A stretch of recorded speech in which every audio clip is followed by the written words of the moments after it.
de San Nicolás de Hidalgo, una maestría en Psicología Clínica con residencia en Medicina Conductual por la Universidad Nacional Autónoma de México, un diplomado en Psico-Oncología Pediátrica por la Universidad y Salud de Argentina y un diplomado en Cuidados Paliativos por la Universidad de Guadalajara. Actualmente es adscrita al área de Psico-Oncología en el Hospital Infantil Teletón de Oncología en Querétaro y docente en la Universidad Mondragón, México, en la maestría de Psico-Oncología. Y como dicen por ahí, y además es mi amiga. Es un placer conocer a una persona de tan alto valor humanístico y bueno, pues nos va a apoyar con el tema de charlando sobre enfermedades complejas y final de vida en la infancia.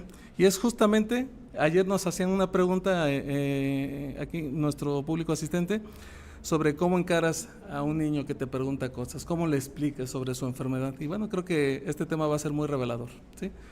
Adelante, Lynn, muchísimas gracias. Pasa por ahí. Si quieres seguir. Muchas gracias. Bueno, pues para mí es un gusto poder estar aquí con ustedes el día de hoy, hablando de un tema, pues la verdad es que bastante complejo, porque cuando un paciente tiene una enfermedad que limita su vida o que amenaza su vida, pues se enfrenta a muchos retos, no solamente él, sino también su familia. Entonces, vamos a hablar justo de esos retos a los que nos enfrentamos como personal de salud que vemos a estos pacientes. Yo creo que la clave de toda esta charla que voy a tener con ustedes el día de hoy es la comunicación, porque vamos a tener comunicación cuando comunicamos malas noticias sobre un mal pronóstico, sobre el final de vida, sobre una recaída de la enfermedad.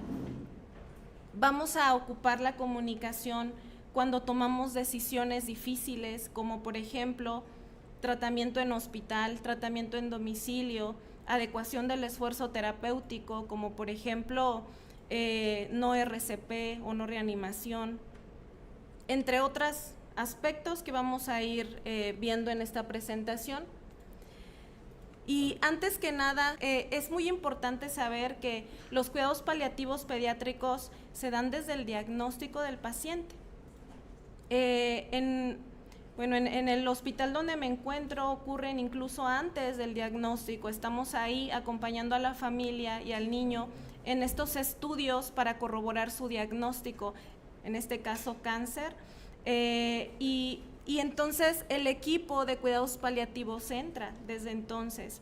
Y también sé que hay un acompañamiento quizás más cercano cuando hay un tratamiento paliativo exclusivo. Pero en todo este momento la comunicación es muy importante porque hay que hablar con la familia, psicoeducar a la familia y al niño cómo el equipo de cuidados paliativos puede ayudarle.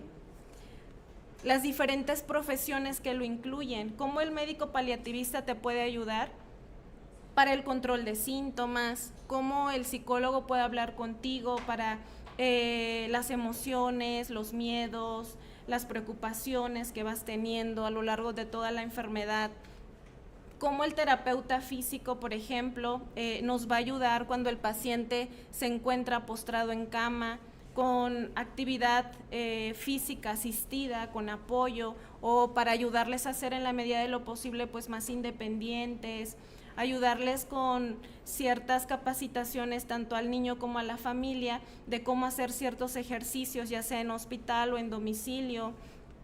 O el odontopediatra, por ejemplo, que cuando hay mucositis, cuando hay dificultad para comer, comienza la vía oral a tener afectaciones en estos momentos, y cómo el odontopediatra puede apoyar terapia láser o los medicamentos que utiliza para poder mejorar la vía oral. Y bueno, diferentes profesiones que se involucran en este proceso, además de un equipo de voluntariado. Voluntariado nos ayuda, por ejemplo, a que si en hospitalización hay un niño con bastantes complicaciones o que ya tiene una estancia prolongada, pues nos ayuda a quedarse un momento con él mientras el papá o la mamá descansan ya sea yendo a la cafetería, despejarse simplemente un momento, caminar un rato o yendo a dormir un rato, mientras un voluntario se queda con el niño. Y claro, el servicio espiritual, respetando cualquier religión que tengan nuestras familias, nuestro paciente, sobre todo los adolescentes, que ya para ellos comienza a ser una estrategia de afrontamiento, pues el apoyo espiritual también. Una vez una mamá me preguntaba, es que yo quiero saber tú qué opinas, ¿tú crees que esto es un castigo de Dios? ¿No? Y de repente contestar esas preguntas pues son muy difíciles, y aquí un equipo espiritual, un sacerdote que era su religión católica, pues podría ayudarle mucho. Y también, claro, el que nosotros también abordemos la espiritualidad como psicólogos, no desde una parte religiosa, sino en este sentido de conexión, porque finalmente eso significa espiritualidad, conexión, ya sea con uno mismo, con alguien trascendental o con los demás. Todo este equipo de cuidados paliativos, al final lo que va a buscar es el confort físico, emocional, social y espiritual, pues para nuestros niños y sus familias. Bueno, como les decía, uno de los retos a los que nos enfrentamos es a la comunicación de malas noticias, que es cualquier información que afecta las expectativas de uno mismo y del futuro. Quisiera que pensaran por un momento qué planes tienen hoy ustedes. En la tarde quizás van a ir a comer, quizás alguien trabaja en la tarde, quizás para el fin de semana tengan planes, salir con su familia, con su pareja. En unos meses, ¿qué planes tienen? Ir a un curso, ¿no? Fin de año, vacaciones, hacer un viaje, empezar una maestría, un doctorado, una especialidad. Tienen planes, pero imagínate que un día te dicen, tienes cáncer, y además de muy mal pronóstico. ¿Qué creen que va a pasar con esas expectativas que ustedes tienen? Se van, cambian, efectivamente. Entonces, una mala noticia afecta estas expectativas que tenemos acerca de uno mismo y de nuestro futuro. Una mala noticia cambia la vida de las personas y hay que tomarlo muy en cuenta, porque pues a veces no somos tan sensibles a estas situaciones, ¿no? ¿Qué malas noticias se pueden dar en un paciente con una enfermedad tan compleja, o que limita su vida o que amenaza su vida? Pues que hay una recaída de la enfermedad, por ejemplo, que el pronóstico es malo, que hay bajas posibilidades de curación o nulas, en el sentido de que quizás no se puede ofrecer un tratamiento curativo, sino otro con expectativa más bien paliativa. Y ante esto se utilizan protocolos de comunicación de malas noticias, que sé que en su temario van a hablar, y si no es que ya lo hablaron ayer, sobre estos protocolos de comunicación, porque justo hay papás que me dicen, es que yo he vivido este proceso, he ido aprendiendo, pero algo que no olvido es cómo me lo dijeron, ¿sí? Es algo que se les queda muy grabado, porque además, imagínate, si llega y alguien les dice, tiene cáncer y mal pronóstico, se va a ir a terapia intensiva, se puede morir. O sea, él solo escucha una parte y ahí se quedó con esa información, ¿no? Entonces, el cómo se dice una noticia puede impactar tanto incluso en el duelo de un familiar después de que el niño fallece, ¿sí? Entonces, es muy importante poder aprender a comunicar. Otro reto al que nos enfrentamos en una enfermedad compleja de un niño son la toma de decisiones. Ya les comenté algunos tipos de decisiones difíciles que se llegan a tomar en estos momentos. Algunas decisiones van a ser tomadas de forma rápida, sobre todo en situaciones de emergencia, en situaciones en las que el niño está pasando por algo que pues, necesitan decidir ya en este momento. Pero en la medida que podamos, es muy, muy importante que las decisiones difíciles se vayan dando de forma progresiva, ¿sí? A través de diferentes momentos de conversaciones. Quizás una familia no va a decidir en la primera conversación y reunión que tengamos. Le va a tomar tiempo asimilarlo, platicarlo con otro familiar, con un amigo, con alguien de su confianza, para poder llegar a una decisión.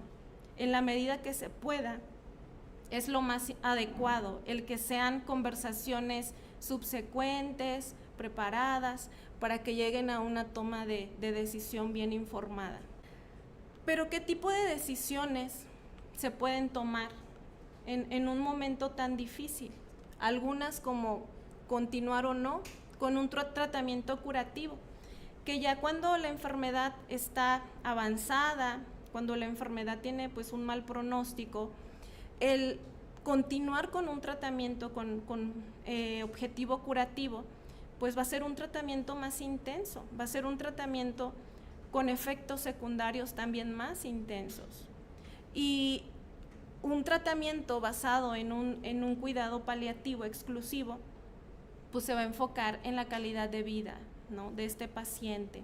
Y es importante ir hablando con la familia sobre estas posibilidades y desde el momento de la comunicación con su médico tratante, que el cuidado paliativo realmente se dé como una opción de tratamiento, ¿no?, porque desde ahí es importante que el cuidador lo empiece a contemplar.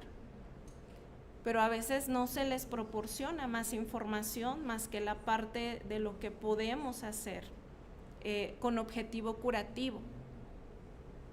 Una vez una adolescente esta es una paciente de leucemia, tuvo recaída, mal pronóstico, hicieron trasplante de médula ósea y lo hicieron, pero tuvo recaída, le propusieron un segundo trasplante y ella dijo que ella ya no quería.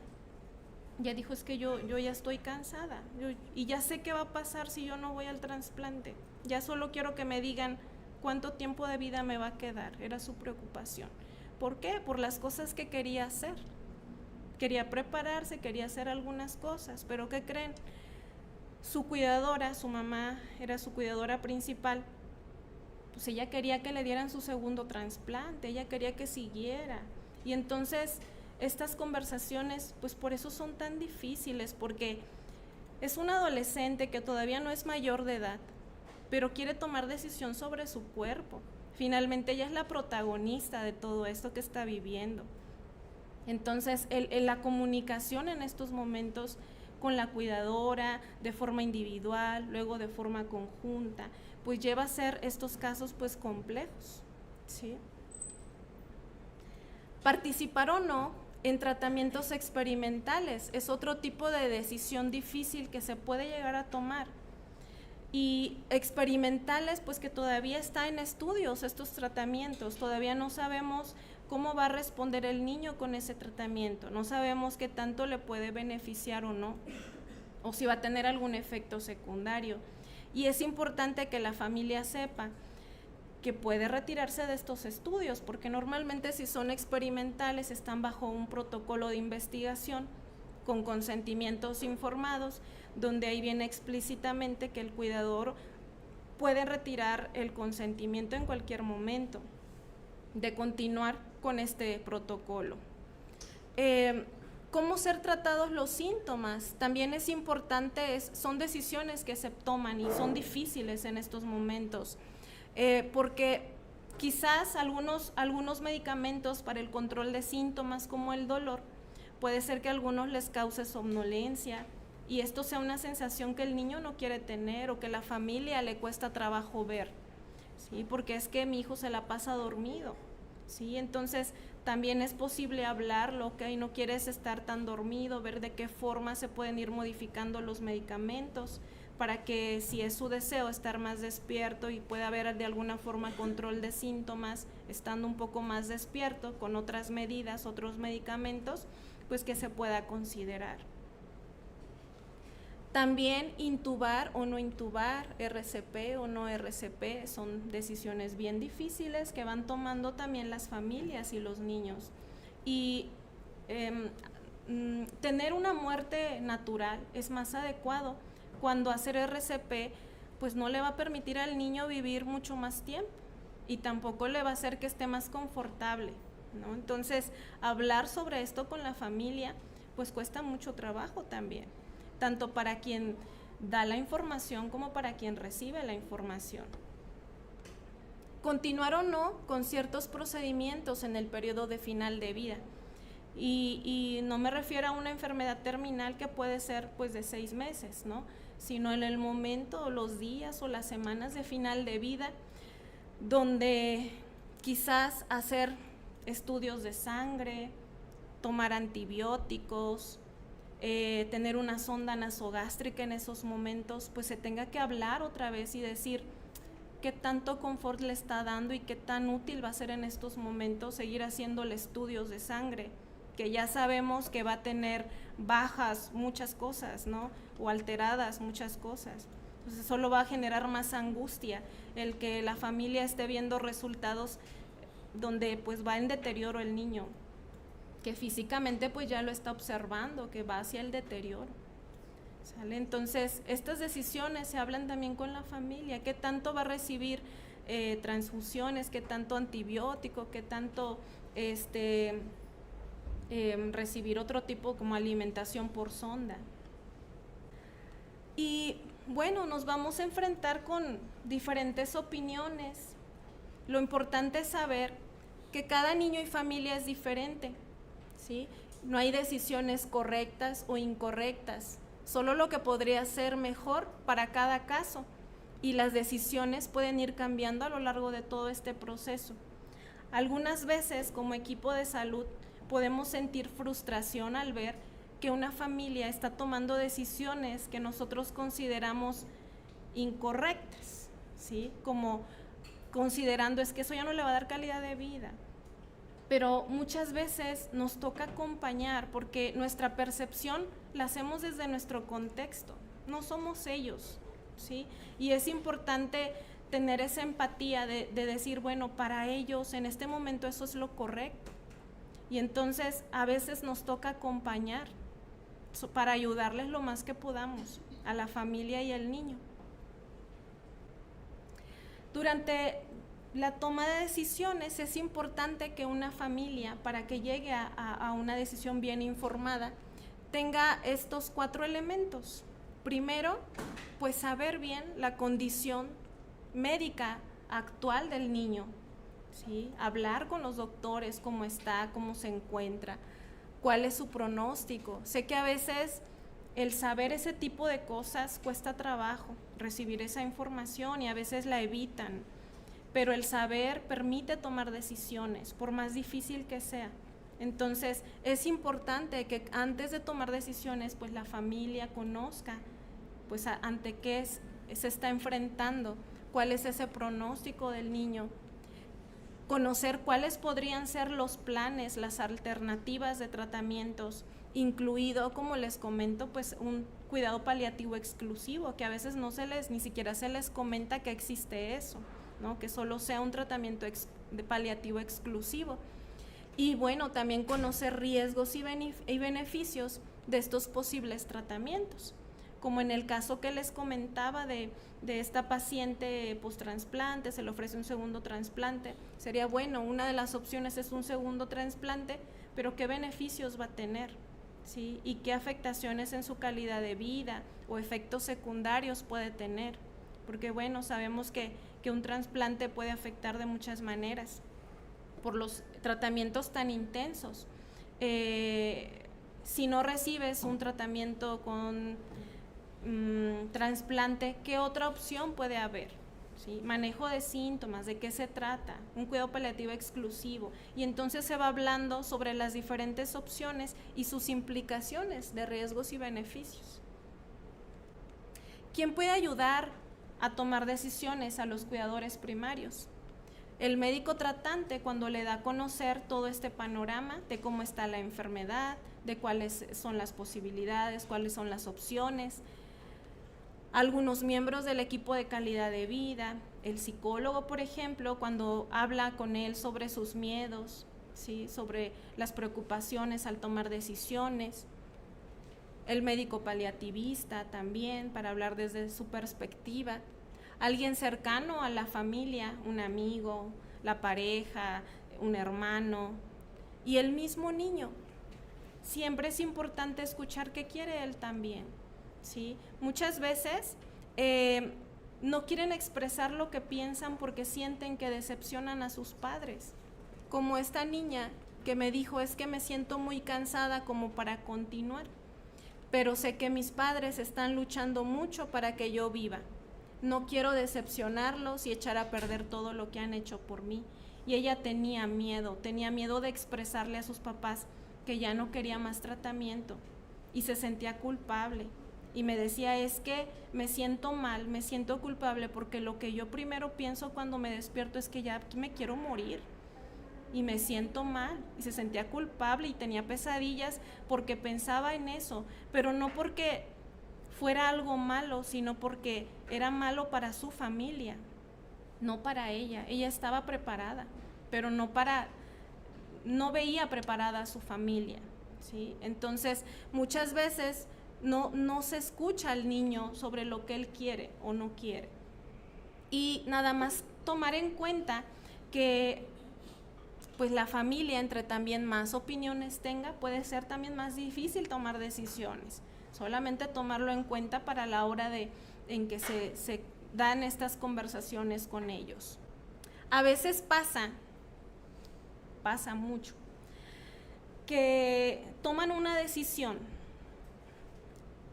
van encaminados sobre esa decisión y resulta que quieren tener otra conversación porque cambian de opinión. ¿Puedo cambiar de opinión?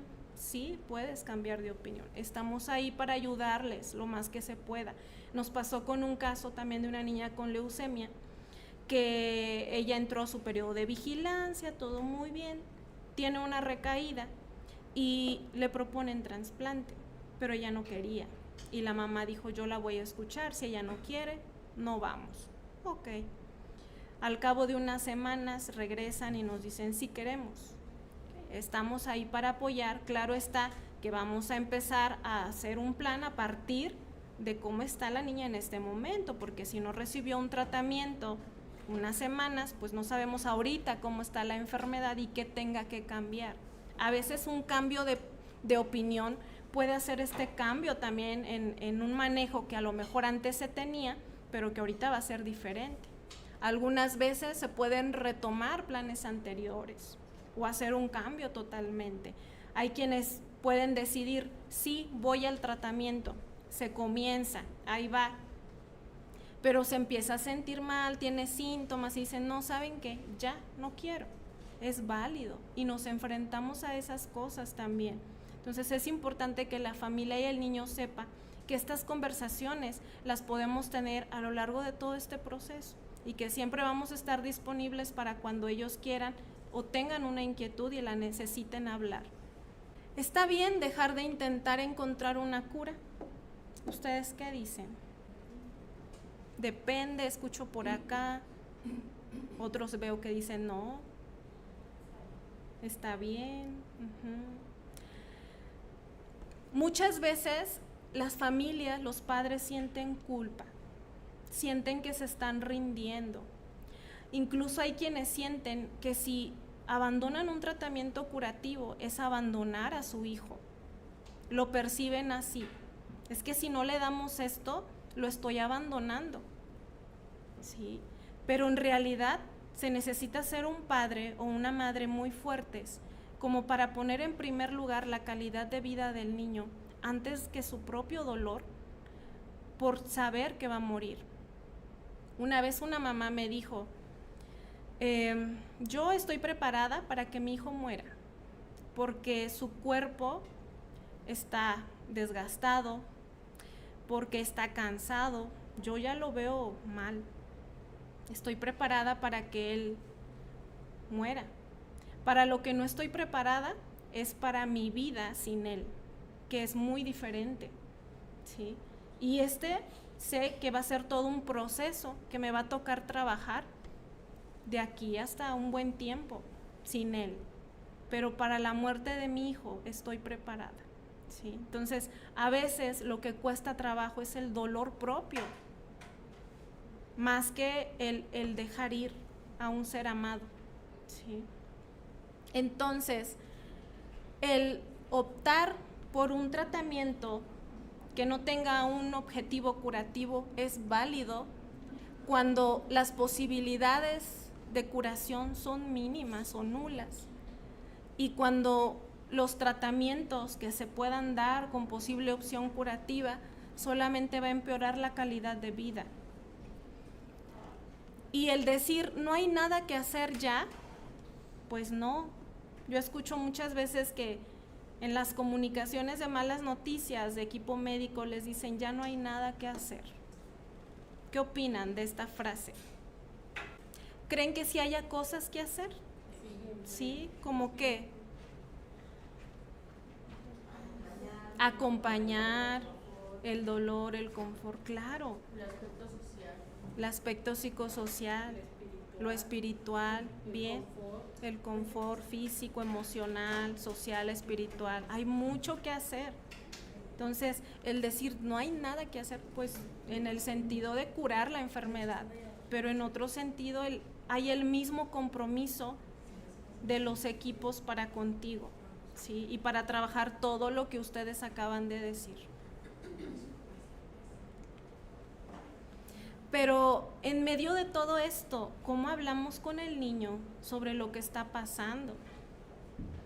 Porque uno los ve chiquitos, uno los ve tan vulnerables, uno quiere protegerlos emocionalmente y este deseo justo de protegerlos es el que a veces creemos que no van a poder, ¿no? Pero ¿ustedes qué piensan? O sea, el niño es el que está sintiendo el deterioro, ¿sí? El niño es el que está sintiendo las diferencias, el niño es el que está sintiendo, ya no voy tanto a la quimio. Claro que se están dando cuenta de muchas cosas. Y a veces justo el deseo de protegerlos, de que no se sientan tristes, de que no se sientan preocupados, pues no estamos permitiendo también que elaboren su duelo, porque su duelo anticipado, porque las familias, los papás están viviendo su duelo, están viviendo un dolor desde que le comunicaron que quizás las posibilidades de curación son mínimas, se ponen tristes, se preocupan, tienen miedos y van por los días con estas dificultades, se sienten mal. Pero ellos están ya elaborando su proceso y a veces no les permitimos al niño que también se prepare porque queremos ocultarles cosas. Y créanme que los niños son más conscientes de su condición de lo que los adultos pueden darse cuenta. A veces escuchan cuando creemos que no están poniendo atención a las cosas. O se dan cuenta, una vez una niña me dice, es que algo está pasando, algo anda mal. ¿Por qué lo dices? Es que el doctor llega y saca a mi mamá y habla con ella afuera de la habitación. Y cuando mi mamá regresa con los ojos y la cara roja y no me voltea a ver. No hace contacto visual conmigo, me evita. Y entonces, ¿qué creen? El niño comienza a asumir que son temas malos y que además no se puede hablar de esos temas porque la gente lo evita. Entonces, no se debe de hablar de esto, porque además a mi mamá le duele y a veces ellos quieren proteger a sus padres, no hablando de estos temas, no preguntando. El niño también se da cuenta, por ejemplo, porque alguien decía, es que la enfermera ya no me bromea tanto como antes. Antes venía, me bromeaba, reía y ahorita como que está muy seria, ¿sí? Entonces notan estos cambios que les hace pensar que las cosas no van bien. Y el niño puede crear su propia versión de lo que le está sucediendo, con pensamientos incluso que pueden ser mucho más aterradores que la verdad. Hay niños, sobre todo en la etapa escolar, que tienen un pensamiento por su desarrollo en el que se encuentran, tienen un pensamiento concreto. Ellos necesitan saber, a ver, ¿qué va a pasar? ¿Qué hay? Si dicen que en el cielo, pero ¿qué hay en el cielo? ¿Con quién voy a estar? ¿A dónde voy a llegar? ¿Quién me va a recibir? Un niño de esta edad estaba preocupada por los gusanos que, me van a comer, ¿sí? A veces tienen estas preocupaciones y que pueden ser más terribles que la realidad misma, ¿no? Y cuando los niños, no hablamos de esto que está pasando con los niños, ellos de todas maneras perciben miedo, tristeza, pero a diferencia de que haya una buena comunicación, cuando no la hay, pueden llegar a sentirse solos, precisamente porque esto no se debe de hablar, es malo. yo veo que mi mamá evita esto, me evita mirarme, entonces tiene que ser algo malo, no está bien. ¿Sí? Pueden interpretar, como les digo, que son cosas de las que no se deben hablar. Y también corren el riesgo de enterarse por terceras personas. ¿Sí? Porque se haga un comentario, pero ¿cómo? Y entonces preguntan. Hay niños que sí, no quieren saber nada, no quieren preguntar nada, y se vale, es válido. Tenemos diferentes reacciones, ¿sí? Pero el cómo responden los niños, pues depende también de cada grupo de edad al que pertenecen. Entonces, algunas consideraciones para hablar con los niños, voy a comentarles algunas consideraciones a tener antes de la comunicación, durante la comunicación con el niño y después de la comunicación. Entonces, para antes de la comunicación es importante desarrollar un plan. Algunos niños, sobre todo los grandes y los adolescentes, pueden entrar a esta conversación con el oncólogo tratante junto con los padres, hablar sobre lo que está pasando con su enfermedad, sobre todo si es un chico que a lo largo de la enfermedad se ha visto que pues, le gusta formar parte de estas conversaciones y le gusta formar parte de la toma de decisiones sobre su tratamiento, ¿sí? Entonces pueden entrar en esas conversaciones a hablarlos en conjunto. Otras veces se habla primero con el papá, con la mamá, con los tratantes, con psicología, y después se tiene la conversación con el niño. Y entonces vamos desarrollando ese plan con el cuidador primario. Decirle, bueno, ¿cómo lo sienten ustedes? ¿Prefieres hablarlo tú, mamá? ¿Prefieres que te acompañemos? ¿Prefieres que vaya el doctor y lo hable junto con nosotros? ¿Prefieres que lo hagamos en conjunto? Entonces son conversaciones a tener con los padres. También recordarle cómo lo ha preferido el niño. Y eso es algo en lo que cuando recién los diagnostican, es importante que nosotros como psicooncología vayamos explorando cómo el niño o el adolescente le gusta manejar la comunicación. Y literalmente se los pregunto, oye, ¿tú cómo eres? ¿De los que te gusta que le digan qué está pasando, su tratamiento, cómo vas? ¿O prefieres que te digan así como en general, mira, nomás tómate esto? ¿Y qué creen que me dicen? ¿Ustedes qué piensan? La mayoría nos dice que les gusta saberlo, sí. Y entonces son cosas que vamos abordando desde el principio, porque cuando llegan estos momentos, pues ya tenemos una historia de cómo al niño le gusta comunicar, de qué tanto le gusta saber, ¿sí? Esto es importante recordarlo. También es importante antes de comunicar, pues saber qué información le vamos a dar al niño. Y sobre todo información que en este momento sea útil, pensar en la utilidad de la información, ¿sí? O sea, ¿ustedes qué creen si yo llego y le digo, es que sabes, tienes una recaída y además es de tipo bifenotípica, la leucemia, y entonces es tan difícil que te puede llevar a terapia intensiva y es tan difícil que te pueden intubar, no sabemos si sí o si no, pero sí podría ser y además podrías quedarte ahí mucho tiempo intubado? O sea, ¿creen que sea necesario en una primera comunicación dar toda esta información? Pues no. Entonces es importante pensar que la información inicial sea realmente útil. Ahorita vamos a hablar sobre consideraciones a tener durante la comunicación. Explorar lo que el niño hasta este momento sabe de cómo va su enfermedad o lo que se está imaginando. Quizás no ha tenido conversaciones al respecto con sus cuidadores o con el equipo, pero él se está imaginando qué está pasando, ¿no?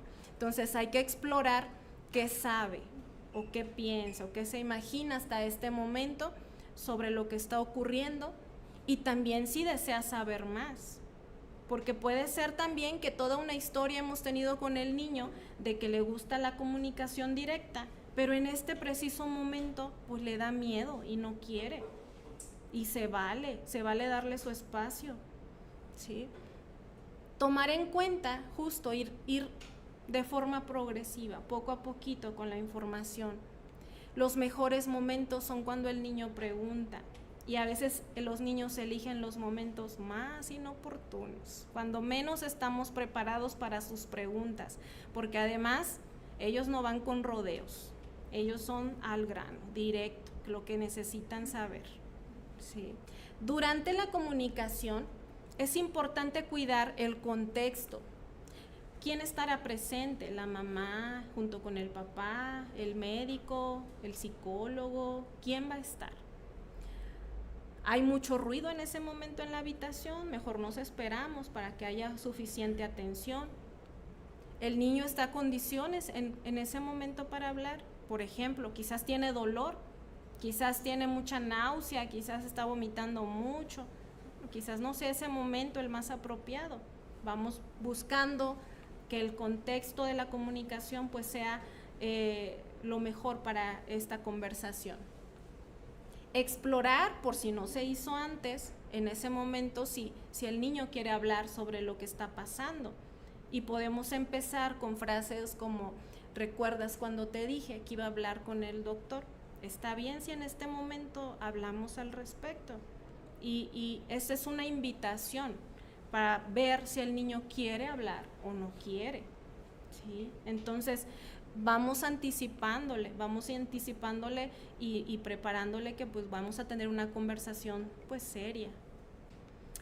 Cuando ya le damos la información, es importante hacerlo en una frase pequeña y detenernos, ¿sí? La leucemia regresó, es una recaída y me detengo.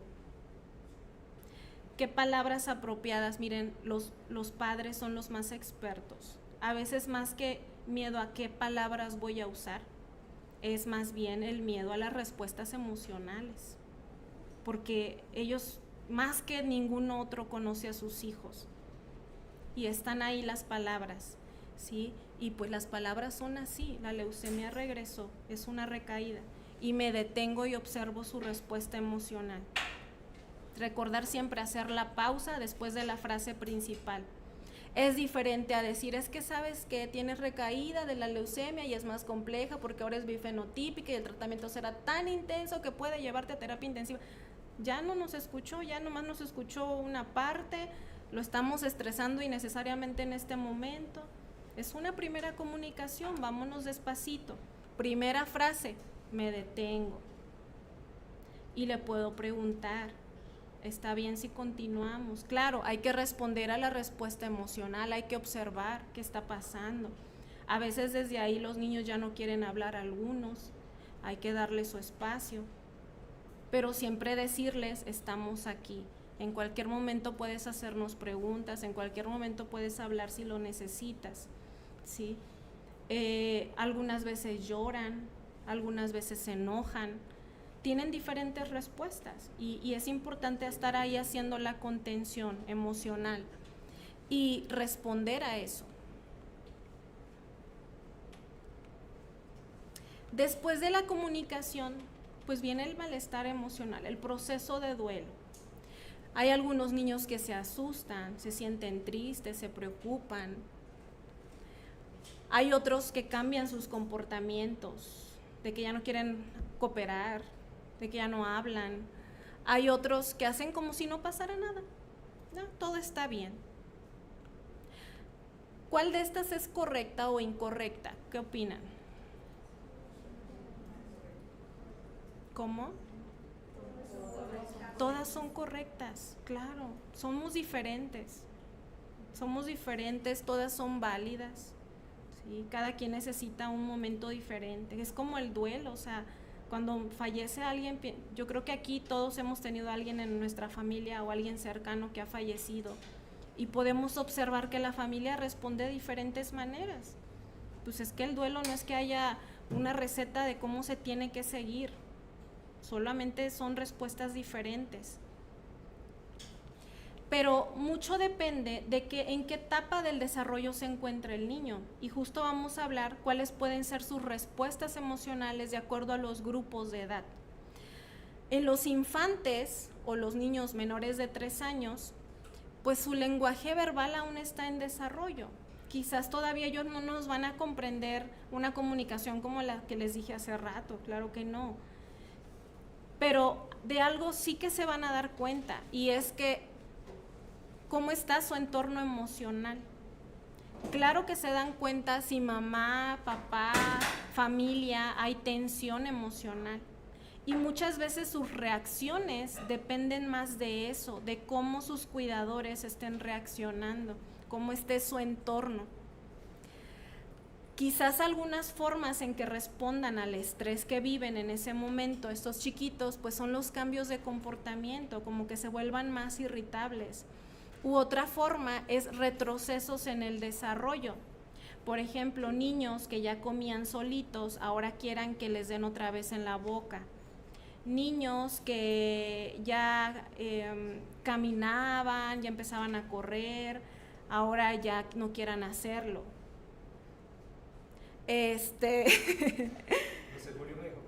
Sí, que tenemos 5 minutos, déjenme voy más rápido. El control de esfínter, si ya lo tenían, resulta que otra vez tienen este retroceso en el desarrollo, ¿sale? Entonces, sobre todo en temas de desarrollo pueden haber cambios.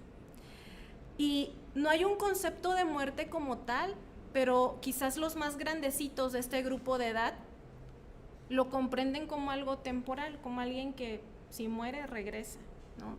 Estas son algunas formas en que podemos ayudar a estos niños en este grupo de edad, con atención constante dentro de un entorno seguro, abordar sus necesidades, generarles un entorno armonioso y familiar para ellos. O sea, es mejor que estén en un contexto que conozcan la música o lo que están percibiendo sus sentidos, a qué huele, qué ven, qué escuchan.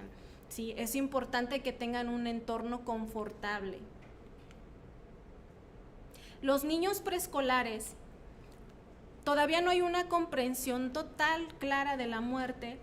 Ellos ven a la muerte como algo reversible y temporal, o sea, igual, pues es como si se duerme pero luego regresa. Y hay que tener cuidado porque tienen un pensamiento mágico en este momento, o sea, ellos pueden creer que están así porque se portaron mal, encuentran causas donde no las hay por el tipo de pensamiento que tienen. Es que me está pasando esto porque me peleé con mi hermanito, ¿sí? Entonces hay que explorar qué están pensando sobre la situación que viven. También hay retrocesos en el desarrollo, como en la etapa previa, y su frustración viene más porque tienen dificultad para hacer lo que quieren. Es que ya no puedo comer quizás lo que me gusta, es que ya no tengo la energía como para salir a jugar al área lúdica. Entonces sus enojos van más enfocados a que les cuesta trabajo hacer lo que les gusta. Y bueno, algunas cosas que podemos hacer para apoyarles, como por ejemplo, tratar de que tenga una rutina predecible. Las rutinas les da cierta estructura. En tanta incertidumbre que están viviendo, el que tengan una rutina de, a ver, a esta hora nos bañamos, a esta hora leemos el cuento, a esta hora coloreamos, el que tengan una rutina les da cierta estructura en un momento de tanta incertidumbre. Los niños escolares, ellos ya entienden la muerte como algo irreversible, o sea, quien se va, quien muere, ya no regresa, ¿sí? Comienzan a tener miedo a la muerte por el sentido de separación, ¿sí? Ya no va a estar. Una vez un niño de esta edad me decía, es que lo que me da miedo es que mi mamá no va a estar conmigo, ¿dónde va a estar mi mamá? Y la mamá era un temor que le dijera esto porque ella decía, es que me voy a ir con él para estar con él, ¿sí? Entonces, los niños escolares sí hacen muchas preguntas porque tienen un pensamiento concreto, ellos quieren saber, pero ¿cómo es? ¿Pero qué pasa? ¿Pero qué hacen? ¿Qué hago allá? ¿Cómo me voy a sentir? ¿No? Entonces, muchas veces, más que a morir, su miedo es a sufrir en esta etapa. Y todas estas cosas que podemos hacer para ayudarles a enfrentar este momento, como por ejemplo, en la medida que podamos, que mantengan sus gustos e intereses. Si hay niños que quieren seguir en la escuela en una etapa de paliativos exclusivos, pues que sigan en la escuela, si pueden hacerlo. Trabajar también la muerte, la visión de la muerte es válido desde las creencias de la familia. Solamente tomar en cuenta que son niños con un pensamiento muy concreto y que si les decimos es un sueño, después no se asusten que el niño nos diga no me quiero dormir porque ya no voy a despertar. o que le decimos es que es irnos al cielo, y ellos lo piensan literal, o sea, ¿cómo? ¿No? Entonces hay que tratar de no usar metáforas en este momento. El arte también puede ser una medida de apoyo para la reducción del estrés. Los adolescentes ya tienen una percepción de la muerte muy parecida a la de los adultos. La que tú tienes es muy parecida a la que tienen los adolescentes. Una diferencia es que ellos tienen cierto sentido de invulnerabilidad. Es decir, sí, ya sé que la gente muere, que la gente se puede morir de cáncer, por ejemplo, pero a mí no me va a pasar. Tienen cierto sentido de invulnerabilidad. Y cuando uno les da las comunicaciones de malas noticias, a veces dicen estoy bien, o actúan como más maduros. Y a veces porque de verdad creen que están bien, o una forma de evitar enfrentarse a la realidad, de protegerse emocionalmente. Muchas veces ellos no quieren hablar con nadie, o lo hacen más con los amigos. A veces no quieren hablar con el psicólogo, prefieren hablar con un amigo, o tratan de enfocarse en otros temas para no pensar. Y uno de los miedos a los que se enfrentan es al miedo a ser olvidados, ¿sí? Miedo a cómo voy a prevalecer una vez que yo ya no esté aquí. Sí, entonces hay que fomentar la expresión. La espiritualidad en estos momentos también es bastante útil para ellos. Hacerlos parte de la toma de decisiones. Si ellos quieren visitas, hay que fomentarlas, si no, también se vale. En la medida que podamos mantener su independencia y autonomía también es súper importante, porque de por sí es una etapa en la que se está fortaleciendo esto, se supone que por su etapa de desarrollo. Y de repente el que me sigan trayendo la comida, el que no me pueda mover, el que pues les pesa mucho la independencia. Entonces fomentarla en la medida de lo posible. Preguntas difíciles que nos hacen, ¿voy a morir? Yo creo que es la pregunta que un papá, una mamá más desgarradora que le puede hacer un hijo, ¿sí? Y muchas veces hay esa tendencia a decir, no, ¿cómo crees? No lo digas, ¿sí? Pero más que limitar estas preguntas es explorar desde dónde vienen. A ver, para poder contestarte esta pregunta, me gustaría saber por qué lo piensas, qué te hace pensar eso. ¿Sí? No, es que me he sentido muy mal últimamente. Entonces es importante explorar desde dónde viene, porque justamente muchas veces viene de más del miedo a sufrir que al morir en sí mismo. Entonces, el cómo será la muerte, le digo, los escolares son los que más preguntan esto, ¿cómo va a ser? ¿Sí? Y hay cuentos que incluso podemos utilizar, hay que hacer uso también de las creencias de la familia para poder abordar estos temas. ¿Es adecuado o inadecuado hablar sobre la muerte con el niño? Pues es que depende, ¿sí? Depende de cada niño y su familia, y lo más correcto es lo que ellos quieren hacer. Si conocer acerca de estos temas le va a ayudar al niño a resolver cosas que se está imaginando terribles de lo que es la muerte y eso tiene ansiedad, pues entonces es válido. Si conocer y hablar sobre la muerte le va a ayudar al niño a prepararse porque quiere hacer cosas, porque quiere ir a un viaje, porque quiere hablar, agradecer a la gente, porque quiere dejar cartas, entonces es válido hablar sobre estos temas. Habrá niños que no quieran y se vale. Yo tuve un niño que nunca quiso hablar del tema, 6 años, pero pues chiquito, ¿no? Obviamente él fue notando su deterioro y en la consulta, en los juegos, cada vez más me decía que armaba su casita de Legos para un amigo que ya había fallecido y que al otro día soñó a otro niño amigo de él que ya había fallecido. O sea, nadie había hablado con él, pero él ya tenía estos pensamientos, ¿sí? Entonces, depende de cada niño el cómo también lo quieran ir manejando. Nosotros solo estamos siendo un soporte y un apoyo para lo que necesiten. Muchas gracias, estamos viendo los comentarios. Gracias por sus comentarios de que les gusta la plática. Solamente para finalizar, ya voy a finalizar con esto. Hay varias herramientas, no me puedo regresar al anterior. Ahí está. hay varias herramientas que podemos utilizar para explorar qué desean los niños en este momento y adolescentes. Por ejemplo, está este que se llama 5 deseos, que es para adultos jóvenes y adolescentes, donde justo vamos explorando sobre los deseos que tienen, sobre cómo ser tratados, sobre a quién quiero agradecer, sobre si en algún momento no puedo yo tomar decisiones, quién quisiera que las tomara por mí.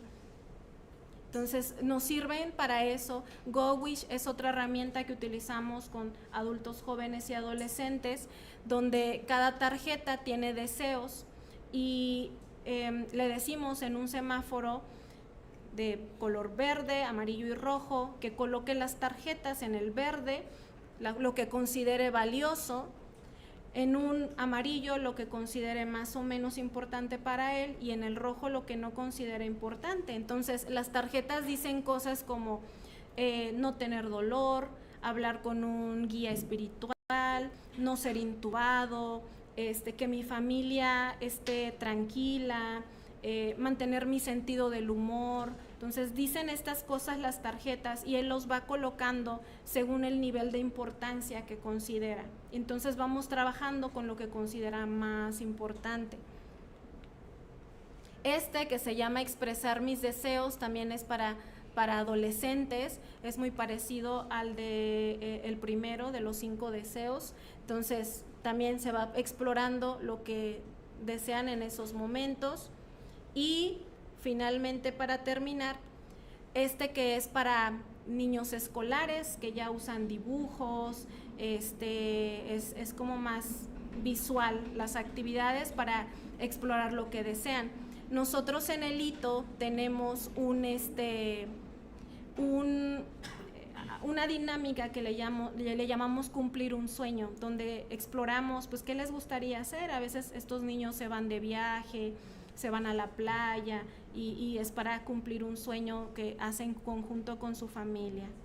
Y bueno, hasta aquí mi presentación. Les dejo este pequeño cuento, la verdad me encanta. ¿Quieren que lo leamos? ¿Lo leemos? ¿Sí? Órale.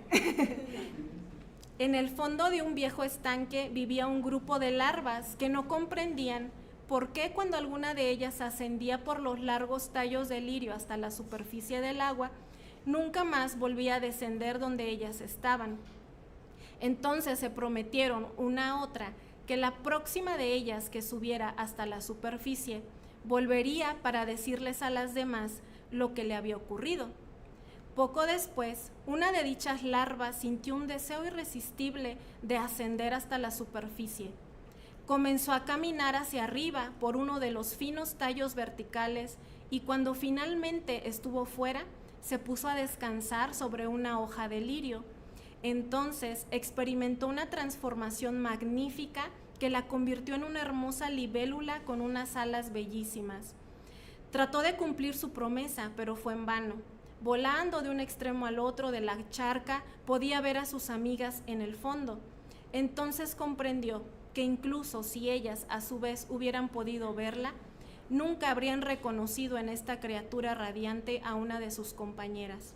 El hecho de que después de esa transformación que llamamos muerte, no podamos ver a nuestros amigos o familiares, ni comunicarnos con ellos, no significa que hayan dejado de existir. La muerte no es más que un cambio de misión. Pues muchas gracias.